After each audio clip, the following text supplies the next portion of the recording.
If you're listening closely right now, you might notice something running underneath our voices. Oh, yeah, that low synth sound. Yeah, exactly. It's this rhythmic, pulsing synth just kind of sitting in the background. It sounds almost like like a digital heartbeat, just steadily thumping away. It really sets the mood, honestly. It does. And that specific audio texture is, well, it's the perfect backdrop for what we're doing today.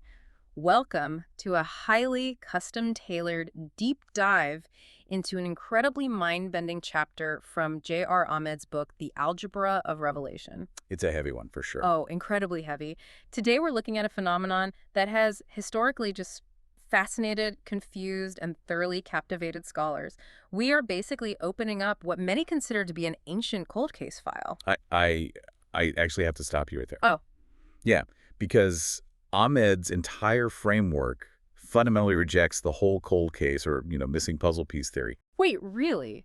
Because, historically speaking, when you open certain chapters of the Quran, you're immediately confronted with these seemingly disconnected letters. Right. You don't get a traditional sentence or even a recognizable noun. You just get 3 letters sitting there. And for centuries, the standard analytical approach has been to treat them as like an unsolved linguistic puzzle. Which is exactly the framing Ahmed is trying to dismantle. Oh, okay. He argues that they aren't a mystery waiting to be solved, and they certainly aren't, missing pieces to a jigsaw puzzle. Then what are they? Well, according to his analysis of the text, they actually function as a system header. A system header? Yeah. A flawless checksum for reality itself. A checksum? Wow. Okay, so we are moving straight out of historical linguistics and right into computer science. We are looking at the literal architecture of information. Think of a checksum, like a digital tamper-evident seal on a medicine bottle. Or right, like when you download a massive software update. Exactly. Your system needs to know if a malicious actor injected bad code, or if the file simply degraded over the Wi-Fi during the download. Because data gets corrupted all the time. Exactly. So the checksum is this tiny block of algorithmic data sent right alongside the main file. If the file is altered in any way, the checksum won't match, and your computer instantly knows the data is compromised. So Ahmed is arguing that these ancient disconnected letters operate on that exact same algorithmic logic. He is. But scaled up to like a cosmic existential level. Yes, and to really grasp the mechanics of this, I want you, the listener, to hold on to a specific operational analogy as we move through this deep dive. Okay, lay it on us. Think of this specific sequence of letters as a high-speed data packet. In this framework, the first letter, Alif, functions as the server. The server. Right, the absolute foundational mainframe. Then the second letter, Lam, is the fiber optic cable, the transmission line. Got it. And the third letter, Mom, is the high-definition image finally rendering on your screen. So server, cable, screen. Man, framing it as server, cable, and screen completely alters how a reader approaches the text. It really does. And because this 3-part sequence is so structurally integral to Ahmed's theory today, we've actually set up a specific audio rule for you listening. Yes, pay attention to this part. Right. So from this point forward, whenever we speak the phonetic sequence of those 3 letters together, Alif-Lam-Mim, you are going to hear an awe-inspiring sound effect. It's a crystalline chime. It basically serves as a sonic marker. It reminds you of the immense architectural weight of the equation being executed in real time. Exactly. So whenever you hear that crystalline chime, pay really close attention to the structural logic being laid out. It's your cue to tune in. Our mission in this deep dive is to trace the arc of J.R. Ahmed's work. We are moving all the way from the perceived historical mystery of these disconnected letters. Which isn't a mystery at all, remember? Right. To the absolute algorithmic certainty of his algebra of revelation. So let's start with the point of origin. Which is mathematically necessary, right? Yeah. Because a data packet cannot exist without a source. There has to be a prime mover for the data. Here's where it gets really interesting, because linguistically, anyone familiar with the Arabic script knows Aleph acts as the vertical anchor. It's just a straight line. Right, the very first letter. But Ahmed goes far beyond basic phonetics here.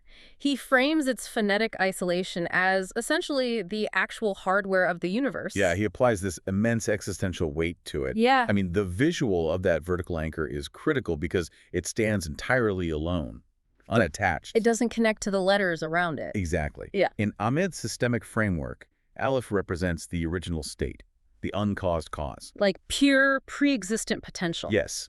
Before there is anything to be observed, before there is a physical universe, before there is any localized data to be processed by a human mind, there is the source. The ultimate starting line. Right. Ahmed's algebraic model suggests that all subsequent signs, which the text refers to as at, they all originate purely from this single vertical anchor. Okay, let me push back on that for a second. Sure.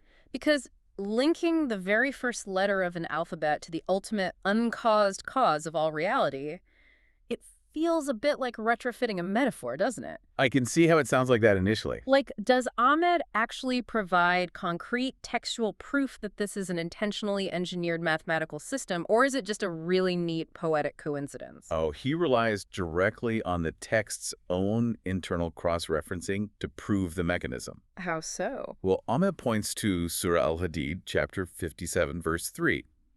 The text defines the divine by explicitly stating, "He is the first." And the Arabic terminology used there for the first is al-awwal.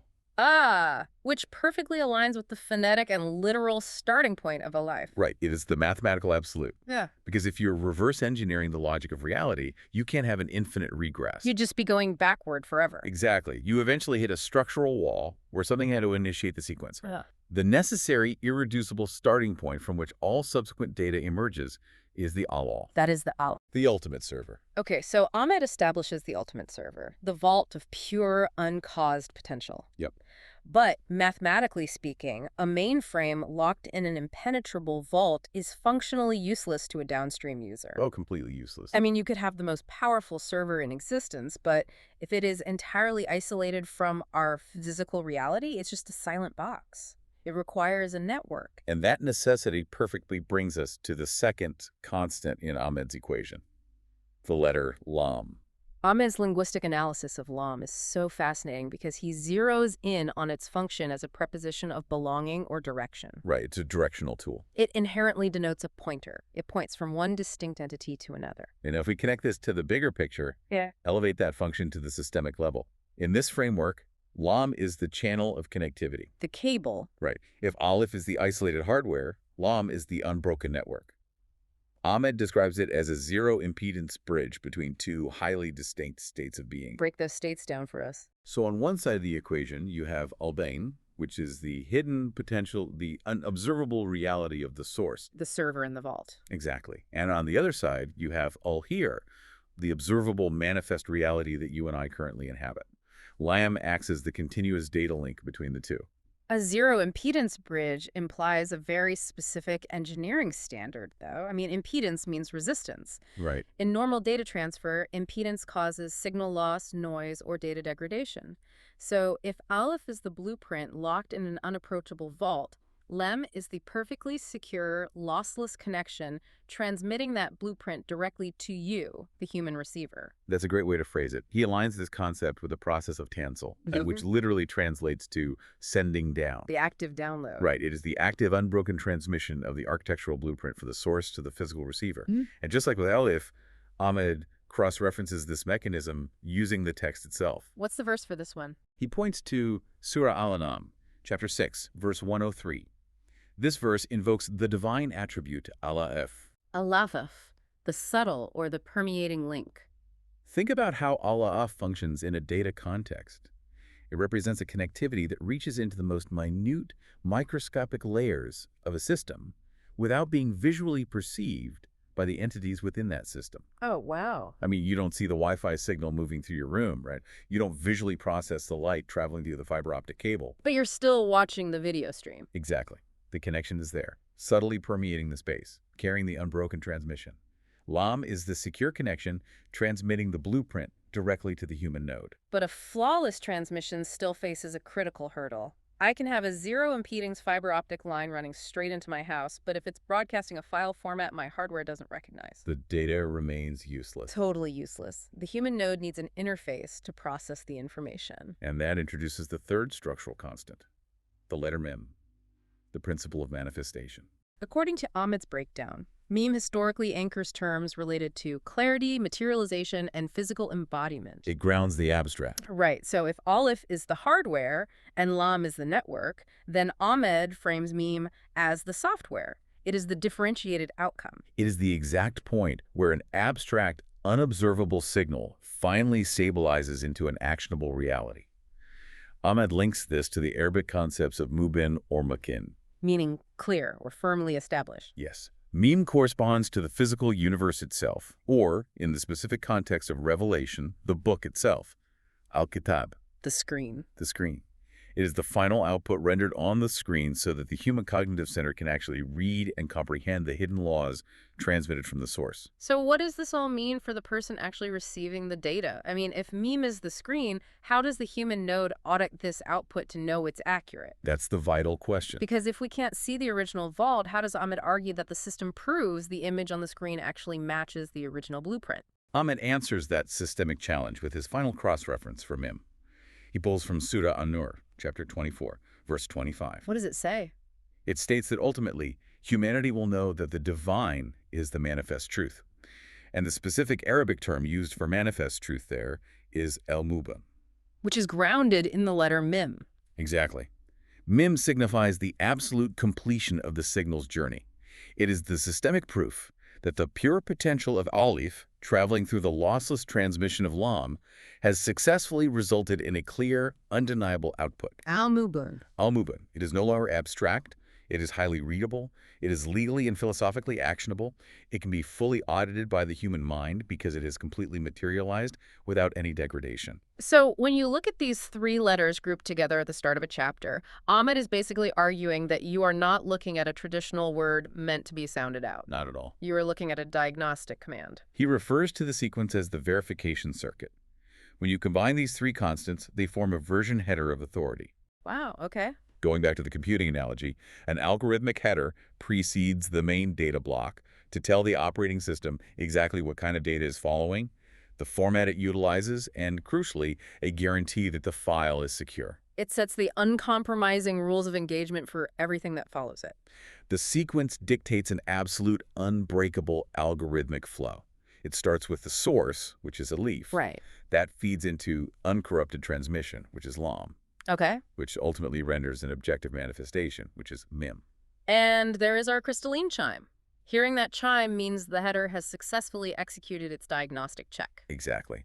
By placing this specific triliteral equation at the very start of a module, Ahmed posits that the divine system is performing an automated self-check. Like it's verifying its own integrity. Yes, it is an algorithmic guarantee of structural integrity. The implications of that claim are massive for anyone studying the text. I mean, Ahmed is arguing that this header guarantees that the physical, sociological, and legislative laws detailed in the subsequent pages are uncorrupted by human intervention or systemic entropy. That's the core of his thesis. Which is wild because a major historical critique of ancient texts is precisely that systemic entropy, that over centuries, scribes make errors or human bias corrupts the transmission. By the game of telephone. Yeah.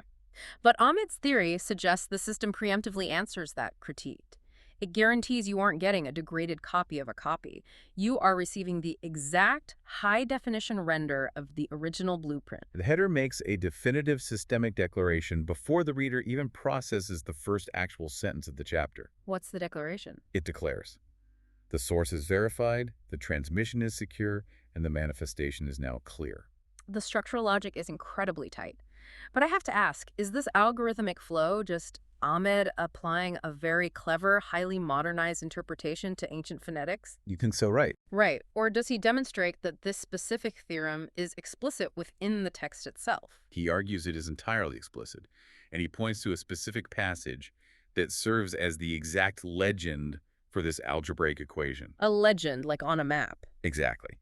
It is the passage that completely maps his theorem from start to finish. We find it in Surah As-Sajdah, chapter 32, verses 1 and 2. Walk us through how he maps the legend. The chapter opens with our sequence, Huh. Alif-Lam-Mim. Then, the very next verse provides the direct translation of that sequence. The verse reads, "The revelation of the book is without a doubt from the Lord of the worlds." Okay, let's actually test Ahmed's framework against the phrasing of that verse. Let's do it. If we break down the components, the verse ends with, "From the Lord of the worlds." In Ahmed's algebraic model, that maps perfectly to the source. The pure potential, that is the Aleph. Spot on. Now look at the mechanism of delivery in the verse. The word translated as revelation. In the original Arabic, the term utilized is tanzil. Tanzil, the active process of sending down. That is the channel of connectivity. That maps directly to the lamb. It represents the zero-impedance fiber optic cable securely transmitting the data from the Lord of the Worlds. And what is the actual data being transmitted through that channel? The verse specifies the book, Al-Kitab. Which is the physical manifestation, that is the MIM. The software fully stabilized and rendered on the screen for the human cognitive center to process. Exactly. If you line them up, Alif-Lam and Mim map one-to-one with the Lord of the Worlds, the Tanzil, and Al-Kitab. Source, transmission, and manifestation. Ahmed views it as a flawless cryptographic key. And because this three-part chain is mathematically unbroken, because the equation balances perfectly on both sides from start to finish. It locks it all in. It does. The resulting output demands absolute certainty regarding its structural integrity. Man, that reframes the entire experience of reading the text. You have an ancient document opening with the architectural equivalent of a flawlessly executed code sequence. It's staggering when you really think about it. And because the system verifies that the source is absolute, the channel is zero impedance, and the manifestation is highly readable, it arrives at the central claim of the legend. Which is the operative phrase that sits right in the middle of that verse. La raiba fihi. No doubt. Exactly. And if you are listening closely right now, you might notice that deep bass foundational resonance suddenly rumbling beneath our voices. That bass drop is the sound of absolute algorithmic certainty. No doubt. La raiba fihi. The checksum clears. The packet is verified. Ahmed's framework is just intensely compelling. It totally shifts the paradigm from passively reading ancient words to actively auditing a universally verified data stream. It does, but it also raises an important question. What I think we should leave the listener to critically ponder on their own. Oh, where are we going with this? Well, if Ahmed is correct, and these texts open with the exact conceptual equivalent of a perfectly encrypted, zero-loss digital checksum, how does that reframe our modern arrogance regarding the quote-unquote technology of revelation? That is a fascinating pivot. I mean, we operate under the assumption that technology requires silicon, microchips, and physical wires. Right. Right. Yeah, that's our default. But if this header is computationally flawless, utilizing a linguistic mathematics that predates our modern computing architecture by centuries, what level of attention does that demand of you, the human receiver, when parsing the data that follows? Wow. If the system has mathematically proven that the file is entirely uncorrupted, how carefully should you be reading that file? That places an immense burden of responsibility on the reader. It really does. If the server is absolute and the transmission cable is zero impedance, the only place an error can possibly occur in the entire chain is in the human hardware attempting to read the screen. Precisely. It implies we have to seriously upgrade our own processing power just to adequately engage with the data. The verification circuit isn't just a claim about the integrity of the text. It operates as a direct challenge to the cognitive integrity of the reader. Well, if you have been listening to that digital heartbeat pulsing in the background this entire time, I hope its rhythm carries a lot more weight for you now. I'm sure it will. Thank you for joining us on this incredibly expansive deep dive into J.R. Ahmed's The Algebra of Revelation. Keep questioning your frameworks, keep auditing your data, and we will catch you on the next one.